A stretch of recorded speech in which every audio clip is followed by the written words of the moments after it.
Chapter 32. Musashi finds himself lost in a dream. In his vision, Otsu appears before him, calling out his name, Takizo. As he moves closer to embrace her, his eyes suddenly snap open. Reality floods back. Before him stand a young boy and a man he struggles to recognize. His beard and hair have grown wild and unkempt. The child's name is Jotaro. The boy gently warns Musashi to rise slowly, as his wounds haven't fully healed yet. Takuan explains that this child has cared for him diligently. Musashi has been unconscious for 3 days. The deep gashes on his chest and shoulders bled profusely. He owes this boy his life. But Musashi cannot recognize Matahachi's companion. His confusion deepens as he questions how this stranger knows his name. "Don't you recognize me?" asks Takuan, lifting his overgrown hair to reveal his face clearly. Recognition dawns on Musashi at last. In the next scene, Musashi is cutting Takuan's hair. Takuan asks why Musashi traveled to Kyoto to improve his swordsmanship. Musashi confesses that he believed himself ready to challenge the renowned Yoshioka school alone. He thought he had matured, grown strong enough, but he didn't understand how precious life truly is. Jotaro springs Musashi's offense. Master isn't foolish. He wasn't going to lose. He defeated 70 men. Musashi asks the boy his name. Jotaro's eyes light up with excitement as he introduces himself. He dreams of becoming a samurai, just like Musashi. When Musashi questions how Jotaro knew he wouldn't lose, the boy explains that a drunkard in terrible condition told him everything. That same drunk probably set fire to the Yoshioka school and brought Musashi to him. The drunkard was Matahachi, who left Musashi in Jotaro's care. Musashi ponders. Was he truly not going to lose to Denshikairo? Musashi tells Jotaro not to call him master. He doesn't take disciples. As he prepares to leave Kyoto, he thanks Jotaro for saving his life. He plans to wander the country for a year, improving his sword skills. Takuan, who had been watching, tells Musashi he wants to see him grow stronger. Musashi vows to become stronger. Takuan reminds him that this world is filled with powerful people. "Does that thought frighten you?" he asks. "No," Musashi replies. "It only inspires me more." Musashi announces he's heading to Nara. Jotaro insists on joining him. Musashi warns him that Nara harbors many strong samurai, like Yagyu Sekishisai and Hozoin. Beyond them, countless ronin roam there. He cannot take Jotaro. It would only create more problems. He's not going to have fun. He's going to become stronger. Jotaro should find another samurai master. Musashi cannot be his teacher. Jotaro pleads that Kyoto samurai are all for show, but Musashi is refined, genuine. He will have no other master. Musashi pushes him aside. Jotaro falls to the ground. Musashi asks if he's all right. Jotaro cries that he wants to become a samurai. Takuan asks why Musashi doesn't inquire about Otsu. Doesn't he want to know what she's doing? Musashi refuses to ask. Takuan begins mimicking Musashi's sleep talk. Otsu, Otsu. He reveals that Musashi called her name repeatedly in his unconscious state. Musashi is deeply embarrassed. He has finished cutting Takuan's hair, but has carved a funny face into the back of his head. Jotaro bursts into laughter. Takuan shares Otsu as well. She now works as a servant for a respectable person who has developed feelings for her. He believes Musashi will meet her again soon. The thought sends Musashi into contemplation. Then Takuan's expression darkens. Akemi from Yoshioka School is still pursuing both you and Otsu. She won't give up easily. Suddenly, Takuan notices something wrong with his hair. Musashi quickly trims the questionable sections. Takuan sighs. Perhaps he should shave his beard too. Chapter 33. The scene shifts to wanted posters of Matahachi spreading throughout the land, accusing him of burning the Yoshioka school. An old woman studies the poster nervously. Musashi dreams of Otsu again. This time, she appears without clothes. He jolts awake, disturbed. Why does this keep happening? He recalls meeting Takuan, which triggered these thoughts. Is Otsu well? He remembers Takuan's words about Otsu working for someone who cares for her.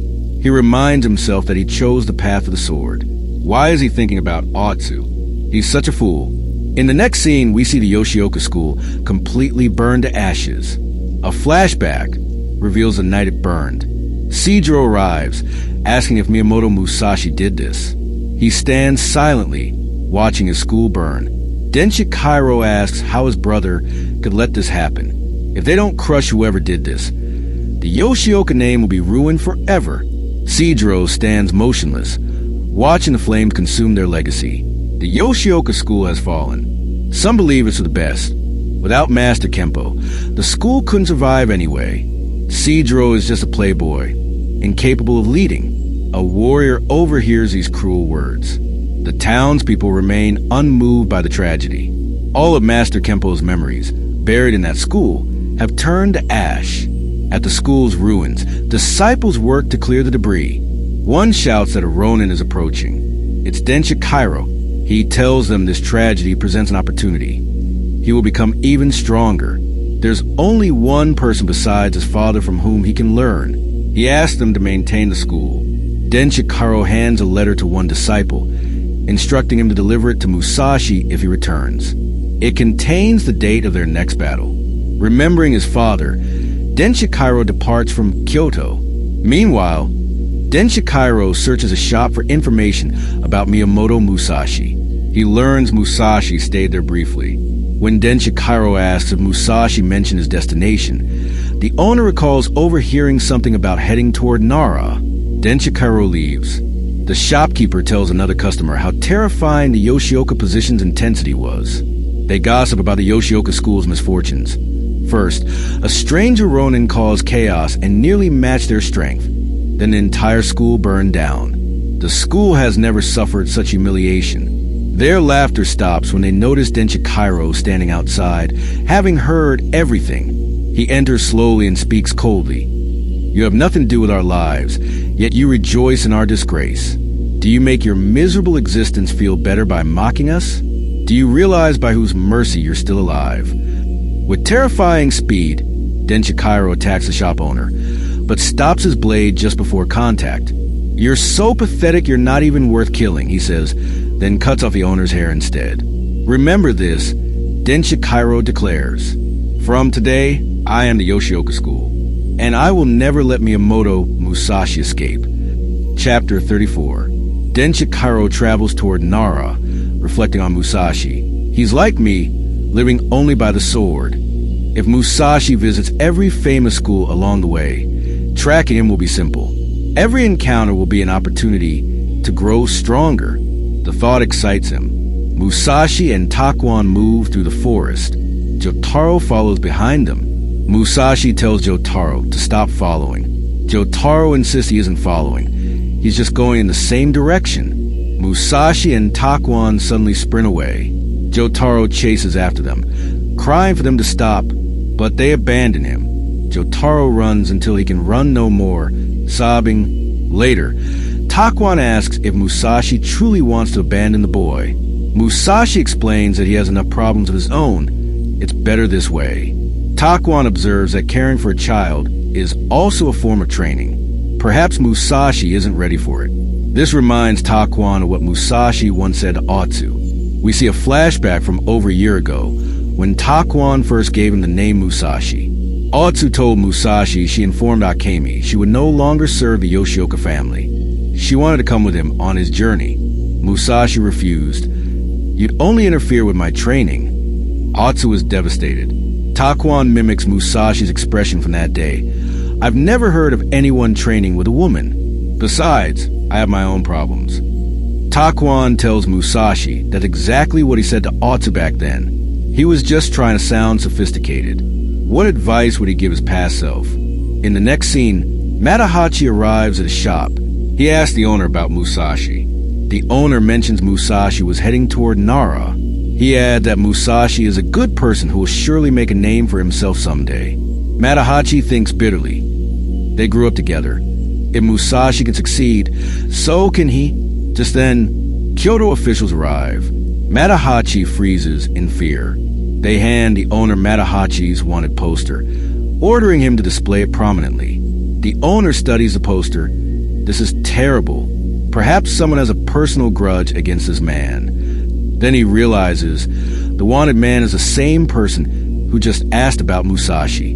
He looks around, but Matahachi has already fled. Matahachi runs to Otsu, begging her to hide him. She refuses. If she harbors a criminal, she'll be arrested too. Why did he come back after leaving her? Matahachi reminds her. Remember when we were 17? I saved both of you. Outside, Akemi listens to their conversation. She's shocked to learn that Musashi, the man everyone in Kyoto discusses, who challenged the Yoshioka school loan, is actually Takizo. Akemi bursts in, tears of joy streaming down her face at learning Takizo is alive. Meanwhile, Musashi wants advice from Takuan. He's deeply ashamed about something. Takuan understands. So that's it. You want to call for Otsu, and she even appears in your dreams. Musashi is mortified. Takuan asks if Musashi thinks about her often. Musashi admits he thinks about her constantly. Takuan laughs. You become more human than before. Musashi protests that he's a disgrace to humanity. He thinks about her but also misses her deeply.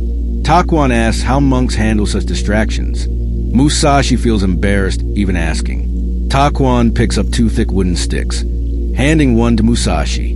Only I can help you with this. If someone else helped, you never see happiness. Chapter 35. How about a match? Takuan challenges. Do you think you can defeat me? I'm not the 17-year-old Takizo anymore. I could take your life with just this wooden stick. They prepare to fight. Suddenly, Takuan mentions something about Otsu, breaking Musashi's concentration. In that instant, Takuan strikes Musashi's head with a stick. Splinters fly everywhere. Musashi has lost. Takuan laughs, explaining that in a real match, Musashi would be dead. Musashi starts to protest about cheating, but stops himself. He realizes it was a fair fight. In battle, in survival, everything is fair. He fell for the trap. He's too weak. Furiously, Musashi throws down the stick.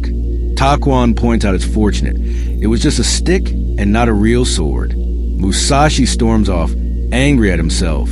What happened to him? He defeated 70 warriors from Yoshioka school.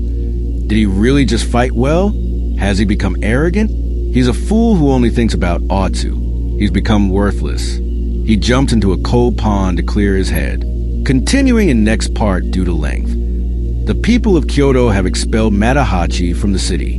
They warn Otsu that harboring him would make her an enemy of the Yoshioka school, and they are her customers. Matahachi must leave. Watching this, Otsu asks Akemi if she's been waiting for Musashi all this time. Akemi recalls memories with Musashi, then declares that these 2 men have only brought bad luck into their lives. They should be abandoned. Matahachi wanders the streets, feeling like a dog thrown into the gutter. Why did he leave Otsu? Why didn't he go to her? Now he lacks even the courage to face Takizo. He remembers his mother, Osugi, and his uncle. Where should he go? He wants to return to Miyamoto village. Behind him, his wanted poster hangs prominently. Somewhere, his mother Osugi weeps, crying that her family now is a criminal. He's dragged their name through the mud. She cannot bear this humiliation. She's ready to end her life. Suddenly, Uncle catches Granny Osugi. He tells her there must be a misunderstanding. Do you believe our Matahachi would burn the Yoshioka school? Think about it. We know he isn't that brave. Granny Osugi realizes Uncle is right. Uncle continues. Only Matahachi is being called a criminal. Why isn't anyone calling that person who challenged the Yoshioka school a criminal? What was his name? Miyamoto Musashi. Hearing Musashi's name, Granny Osugi and Uncle realize that Miyamoto Musashi is actually Takizo from Miyamoto village. The next day, Musashi and Takuan sit together. Musashi hangs his clothes to dry. Takuan muses. So Otsu distracts you, even though she isn't even here. If she were with you, it wouldn't make much difference, would it? Does Musashi love her? Musashi insists he's dedicated to the path of the sword. Takuan explains, if I keep distracting you, your attention will drift to her even more. When your mind accepts something, you can't focus on the sword. If this continues, you'll die, just like what happened earlier. You froze just hearing Otsu's name. He continues, humans can't suppress everything in their hearts. If you put a patch on one tree, you won't see the tree. If you put a patch on the tree, you'll miss the forest. You shouldn't fixate on anything. You must see everything at once, without obstruction. This is true seeing. Musashi contemplates. See everything without any obstruction. Takuan adds, I hope I'm not confusing you. Let's talk about Otsu. Besides, Matahachi was her fiancé, but he abandoned her. She has nothing to do with him now. He reveals that Otsu works for a wealthy family, whether man or woman. People cannot ignore their feelings. The more you ignore them, the more they'll pull you toward them. Chapter 36. Musashi stands before Takuan at a crossroads.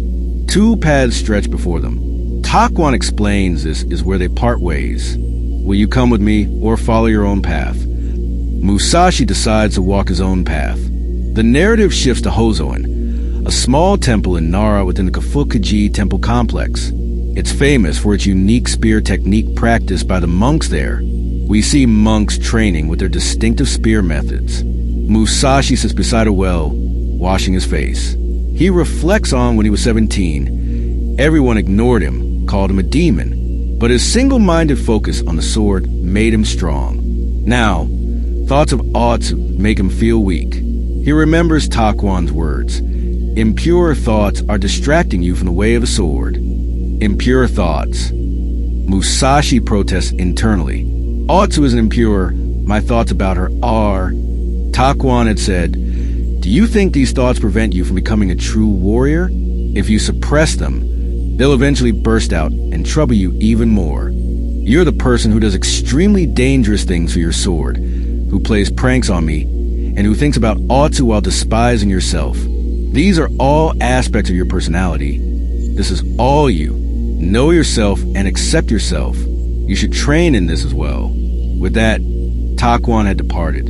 Musashi thinks of Otsu, wanting to hold her in his arms. The next morning, Musashi removes his bandages. He's healed. He washes his face in the water, clutching his wooden sword. He remembers Takuan's words. I'll defeat them both, he vows. He needs to find a strong opponent to challenge, to become even stronger. I'll become invincible. Suddenly, Jotaro appears. Musashi realizes it's wrong to abandon children and run away. Jotaro clings to him. Musashi asks if he's lost. Can he return to his parents? Jotaro reveals his parents are dead. Musashi suggests returning to the shop owner, but Jotaro begins crying. The owner only wanted him to become Musashi's disciple to get rid of him. He worked desperately for that shopkeeper, but to the owner, Jotaro was just a headache. He has nowhere else to go. I want to become strong. So strong I won't need anyone. I'll become stronger and stronger. That's why he wants to be Musashi's disciple. He mentions a girl he loves. Neither of them has a home to return to. But now he understands. She's the one he wants to live for. Musashi places his hand on Jotaro's head. Let's become strong together. We're going to Hozoin Temple, where I'll defeat their famous spear technique. Chapter 37. Musashi and Jotaro wander lost in the Kafukaji area. Nearby, an old monk works in his fields. Jotaro starts to approach him to ask for directions. Suddenly, Musashi notices something. If Jotaro approaches that old monk, the monk will attack him with his hoe. And if Musashi tries to save Jotaro, the hoe will hit Musashi instead. Musashi stops Jotaro. Why did you stop me? Jotaro asks, then approaches the old monk anyway, asking for directions to Hozoin Temple. Musashi wonders, what was I thinking? Was that old monk really going to attack? I could see the killing intent in his eyes. Was it just my imagination, or was he really about to strike? He remembers the old monk's words. I can see killing intent in your eyes. Do you want to kill an old man? The scene shifts to Hozoin Temple, where numerous samurai have gathered to challenge the monks. One by one, they face Inzun, who defeats each challenger using Hozoin's famous spear technique. After defeating each samurai, Inzun declares, you have been honored with the opportunity to lose in combat to Hozoin Temple. We see Denshikoro Yoshioka standing in line. Inzun repeats his standard phrase, asking if this next warrior wants the honor being cut by a spear. Denshikoro responds that he comes from Kyoto. Denshikiro tells Inzan he couldn't help but test his rehearsed lines. The waiting samurai search for Musashi among them, but he's nowhere to be found. Suddenly, a Hozoin monk places his hand on Denshikiro's shoulder. You must have heard of Hozoin Temple's techniques. You should know how dangerous they are. It may seem theatrical, but we're no actors. The monk grabs Denshikiro's sword, declaring he's here on the head monk's orders. All the monks burst into laughter. One monk taunts, "You're a good actor, but you should show these acting skills to your short sword too. If he apologizes, they'll spare his life." His appearance makes him unrecognizable anyway. Denshikiro suddenly lunges forward, pushing away from the monk's grip. The watching samurai think Denshikiro is truly strong. He won't be killed easily. The monk requests to spar with Denshikiro properly. Denshikiro draws his sword, thinking a good battle will at least cure his boredom. Denshikiro asks if he should use his golden sword. The monk says it doesn't matter, whether wooden sword or real blade. Their fight begins. In one swift motion, Denshikiro cuts off both the monk's hands. Chapter 38. The monk's severed hands, still gripping the staff, fall to the ground. All the monks and samurai watching are shocked into silence. Denshikiro looks at the other samurai and monks. Who wants to come next? The monks don't spare their fallen brother. Denshikiro announces he'll return tomorrow. He must wait and see if Musashi arrives, or if he'll have killed everyone before then. He tells the monks to pray that Musashi comes. In the next scene, we see Inzan. He has defeated another challenger. The defeated warrior lies bleeding on the ground. Inzan tells him to leave. Hozoin Temple has no need for the weak. Inzan is furious, remembering Denshikiro Yoshioka. Meanwhile, the old monk tells Musashi that murderous intent shows on his face, as if he wanted to kill him. Musashi insists there must be a misunderstanding. He thought the old monk was going to attack him with the hoe. Was it just his imagination? The old monk studies Musashi carefully. Don't you understand yet? He asks Musashi's name. Musashi says he has no proper name. The old monk asks what he means. Musashi explains about his killing eyes. Jotaro interrupts, telling the old monk to stop insulting his master. The old monk glares intensely at Jotaro and shouts, making him step back in fear. The monk explains that Musashi treated him the same way. His killing eyes, his improper way of looking at people, Musashi projects this onto others. Did you think I was going to attack you with this hoe? But in truth, it was your own shadow you saw in this old man. People see in others what they are themselves.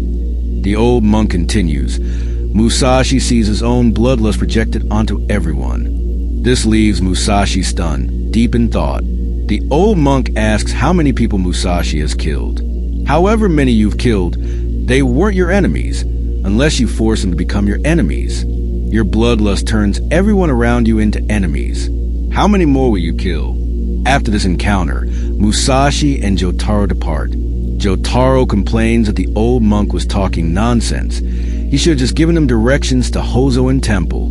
Why was he talking about hidden meanings? Jotaro says the monk was just waiting for Musashi to lose his temper and attack the old man. They find a sign pointing to Hozoin Temple nearby. Jotaro is excited to see the famous spear technique, but Musashi turns back, remembering the old monk's words. Killing people is not strength. He doesn't understand what the old monk meant. Chapter 39. The chapter opens at Hozoin Temple. A monk who lost to Denshikiro Yoshioka tells another monk how he lost his hands in that fight. He explains that if Inzan fights him tomorrow, Inzan is the second generation head. He passes by as they speak. The defeated monk begs Inzan to let him fight Denshikiro again. That night, Musashi hasn't gone to Hozoin Temple. He sits with the old monk, sharing dinner. Musashi tells the old monk he doesn't understand true strength. Can he explain what he meant? The old monk asks Musashi, "Do you think you're strong?" Waiting for an answer, the old monk stares at Musashi. Musashi feels those eyes penetrating deep inside him, reading his soul. Musashi admits he doesn't know if he's strong. He simply survived on his own strength so far. Recalling past battles, he says, "I don't know how strong I am, but I feel I'm strong. Yet I also feel many samurai are stronger than me. The old monk explains, "You can only understand true strength when you're truly strong yourself. As long as you live in your small world, you'll never know. If you stay in the shallows, you'll never know how vast the ocean is." He advises Musashi to travel widely, gradually finding his path. By defeating opponents one after another, he'll become truly strong. Now, he just needs to fight strong opponents. The old monk stands and brings sake. Musashi asks what kind of monk drinks alcohol. At Hozoin Temple, monks practice their techniques. Inzan attacks other monks, explaining that his opponent is strong. He's skillful, a ronin from Kyoto. He's told Inzan he'll keep coming until someone named Miyamoto Musashi arrives. Inzan attacks again and again, easily dodging all counters. He tells the other monks how one man challenged the entire Yoshioka school alone, fought their second-in-command to a draw, and rumors say that man is Miyamoto Musashi. Inzan strikes repeatedly. His wooden spear stops at another monk's neck. He tells them that when he was a child, Master Kempo of the Yoshioka school visited with his two sons. After watching them, Inzan realized strength isn't just a God-given gift. Inzan declares, "A man who fought Sidro to a draw and a master from the Yoshioka school, I'm greatly excited to fight them both." Back to Musashi and the old monk drinking together. Jotaro has fallen asleep. Musashi mimics the old monk. "You can only understand true strength when you're truly strong." He pulls the old monk's cheeks, saying anyone can talk such nonsense. What's there to be proud of? The old monk pulls Musashi's cheeks back, saying understanding truth isn't that simple. Let's say such a time really comes in your life when you can understand true strength. Can you keep yourself alive until that moment? They continue drinking. The old monk has dozed off. Morning arrives. The old monk still sleeps. Jotaro wakes, sees Musashi and thinks, he won't die, he's strong. Suddenly, the old monk attacks from behind with a spear. Musashi barely dodges. The spear can reach surprisingly far. Chapter 40. Musashi has arrived near Hozoin Temple. Inside, Inzan practices surrounded by candles. Suddenly, he senses someone's presence approaching the temple. He thinks it must be another challenger, but this one's aura is different, reckless and primitive, lacking discipline. Inzan understands. Musashi is an enemy. Musashi thinks, so this is Hozoin's spear technique. Musashi rushes directly at Inzan, striking with his wooden sword. Inzan blocks the attack. "You'll have the honor of being defeated by me, Inzan." Musashi thought it wasn't Inzan, but upon his introduction, Musashi learns this is indeed the founder Inzan of Hozoin Temple. Musashi introduces himself. Inzan realizes, so he's Musashi. That's why there's such bloodlust. But however talented, he's still reckless. Inzan recalls the old monk's words. "Can you keep yourself alive?" Musashi prepares to fight. Inzan attacks. Musashi blocks but stumbles backward from the force. Inzan attacks again and again, driving Musashi back repeatedly. Musashi raises his sword. Thinking in Shun's spear carries immense power, like being struck by a massive log. I must win this fight. Musashi remembers the old monk's warning that there's so much more beyond his understanding. He must get closer to Inzan. If he succeeds, he'll win. Inzan strikes again, his spear tearing through Musashi's shoulder. Musashi catches a spear and punches Inzan in the face. Blood flows from Inshun's nose and mouth. With lightning speed, Musashi strikes Inshun's head with his wooden sword. The spear breaks in two. Inzan collapses. Musashi thinks, when the sword left his hand, Inzan became careless. He'll remember this to never make such a mistake. I won, Musashi thinks. Then he hears someone clapping. He looks up to see Denshikaro Yoshioka sitting above, having watched the entire fight. And with this, the volume ends.